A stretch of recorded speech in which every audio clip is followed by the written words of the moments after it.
Fala aí pessoal, tudo bem com vocês? Sou o professor Antônio da Escola JCL. Vou trazer mais um vídeo, explicar um pouquinho sobre curto e por que não aquece, tá? E aproveitando, né, como é o segundo aparelho que vem em sala de aula essa semana, com o mesmo tipo de recorrência, né, de dúvida de alunos, por que não esquenta, né? Então eu vou tentar trazer um pouquinho de informação a respeito desse problema aí para vocês, tá bom? Por que não esquenta? Bom, primeiro que o aluno que trouxe o primeiro aparelho com esse mesmo tipo de problema, ele utilizava uma fonte da Yachun. As fontes da Yachun, ela permite até 2000 de corrente, ou seja, 2 amperes, né? Em algumas situações de curto, quando o curto é total, né, pode ser que o componente ele não desprenda calor. Tá? Porque assim, o curto tem a ver com a lei de Ohms, né? O aquecimento, né? O curto é quando a passagem não oferece resistência, né? Como se fosse um condutor totalmente puro, né? Sem resistência nenhuma, né?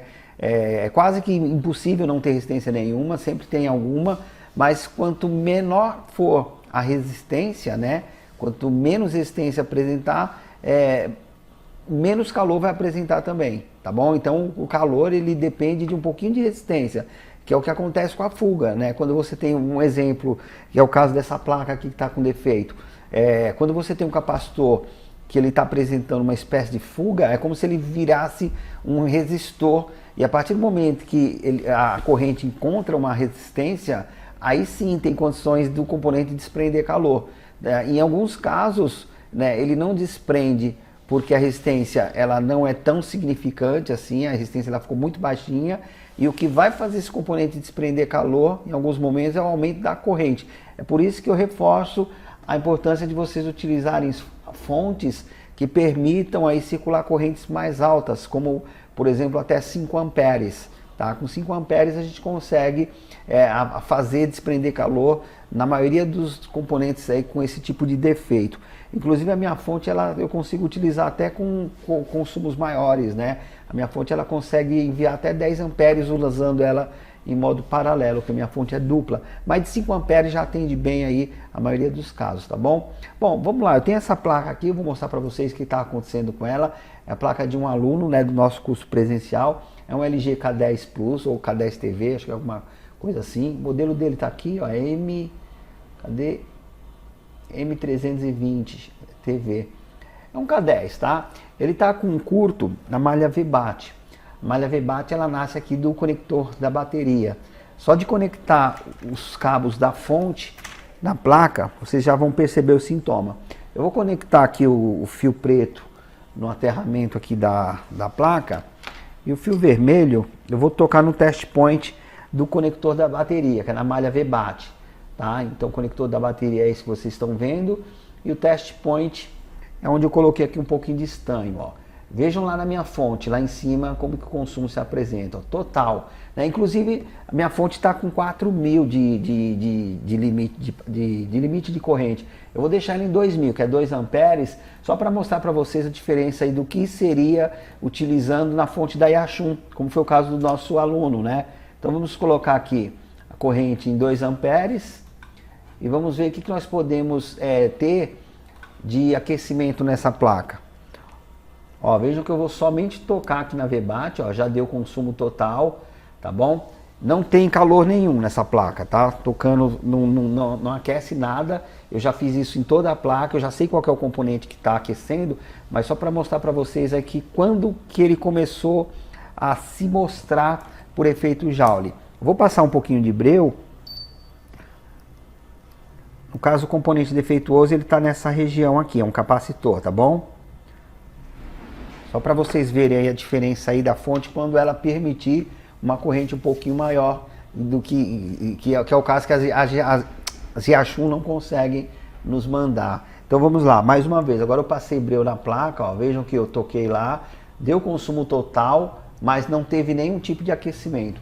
Vamos aumentar então para 2,5. Opa, 25 não vai. Vamos aumentar para 3 amperes, né? Eu aconselho sempre aumentando aos poucos, mas como eu já sei onde que está o defeito aqui, vamos aumentar então para 3 amperes e vamos ver se nós conseguimos fazer o componente desprender calor. Tá aí, ó, 3.000, ele ainda não se mostrou, né? Tem até uma faísca aqui no momento que eu encostei. Mas com 3.000 eu ainda não consigo pegar o componente por efeito Joule. Então vamos aumentar mais uma vez. Vamos colocar aí 4.000, ou seja, 4 amperes. Existem outras maneiras, tá? Mas eu estou mostrando aqui uma forma simples para que vocês, na hora de comprar a fonte de vocês, sempre escolham, né, uma fonte que entregue os 5 amperes, que fica muito mais fácil de fazer diagnóstico térmico. Vamos lá, agora com 4 amperes, finalmente ele se mostrou. Tá? Então tá aí o nosso capacitor que está em curto, é um capacitor da malha VBAT, que não aquecia na assistência técnica aí dos nossos alunos, pelo fato deles utilizarem aí fonte que não permitiam a corrente aí suficiente para que esse componente se mostrasse. E aí como que nós podemos provar, né, esse componente está em curto ou fuga? Curto é quando você não tem quase que nenhuma resistência. Então eu vou colocar aqui o meu multímetro, vou utilizar ele, vou colocar aqui na escala de diodo mesmo, só para vocês verem o que está acontecendo aí com esse capacitor.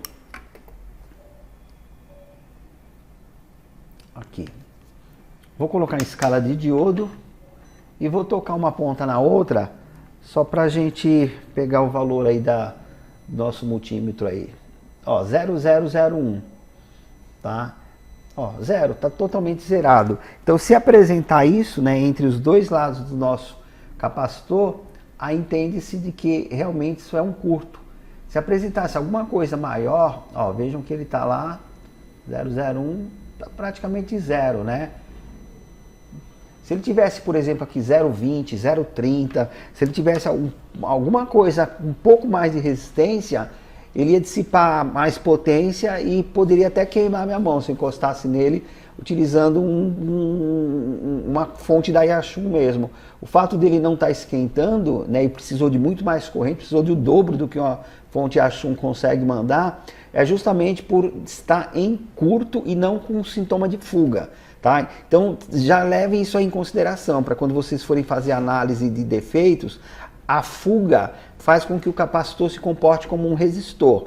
A partir do momento que existe resistência, existe oposição, né? E a oposição é que faz o componente esquentar. É o atrito de elétrons, né? Os elétrons, quando eles vão passar por um caminho de difícil passagem, né? Um caminho estreito, eles se chocam um contra o outro, se atritam, e aí isso faz eles desprender, o componente desprender calor. Tá? Isso é um sintoma da fuga. Já o curto total é quase que uma resistência zero. Tá? No curto total, como a resistência é zero, a tensão também fica zero e não tem potência e não dissipa calor, tá bom? Então é isso, é só mais uma dica, né, para que vocês, quando forem adquirirem as fontes de bancada de vocês, sempre deem preferência a adquirir uma fonte que consiga circular uma corrente um pouquinho maior do que 2 amperes, para que vocês não sofram tanto buscando alternativas aí para tentar diagnosticar esses defeitos simples e recorrentes aí no nosso dia de bancada, tá bom? Então valeu, pessoal, mais uma vez obrigado aí por vocês estarem aqui. Até o próximo vídeo e tamo junto.